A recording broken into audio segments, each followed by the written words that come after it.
Who are two of the key cognitive development theorists and what are their main contributions to the field of cognitive development? Piaget of Switzerland held a constructivist viewpoint, and he saw children acquire knowledge through experiences and interactions in everyday life. He believed they sorted this knowledge into groups known as schemas, in which they would assimilate knowledge into either an existing schema or accommodate it to a brand new schema. He was the first social scientist to understand that children think rapidly different than adults do, and that there are 4 different developmental stages for each child. Trotsky of Russia held somewhat a different view. He saw the social and cultural aspects of a child being the predominant forces in their cognitive development. He believed language was the most important social tool for learning, which was handed down to children to promote their cognitive development.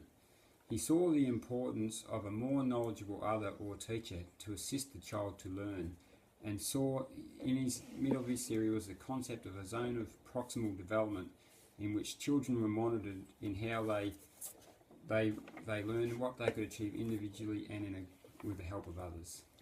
Who are two of the key moral development theorists and what are their main contributions to the field of moral development? Lawrence Kohlberg proposed 6 stages of moral development which must take place in order for a person to be fully developed in a moral sense. He opposed the former prevailing positivist view that science should be value-free and that morality had no place in the human sciences. Therefore, Kohlberg established morality as a legitimate aspect of the scientific research. He researched young children and used Piaget's method of storytelling to tell young children stories that contained moral dilemmas. He was most interested in how the children responded to the characters of the stories, which were either in a negative or positive way, and what he was keen on was understanding or taking note in how they process their thoughts in order to make moral judgments. Elliot Turiel of the United States, more recently and currently, has developed a social domain theory where he sees more elements to social awareness than just merely morality. There's other things such as social convention. The difference here is that if someone defies the laws of morality, they're going to impact directly upon someone else and actually cause harm to someone. If they break the laws of social convention, all they are doing is really breaking the norms of society. This fellow Turiel is currently studying how groups, individuals and groups, have moral resistance to certain practices in different cultures, and how they react and what causes them to usurp against those who they consider to have more power in the social hierarchy. Why do you think it's important for teachers to have an understanding of cognitive and moral development? It's important so that teachers can have an awareness of what may be expected from the students of any given age group.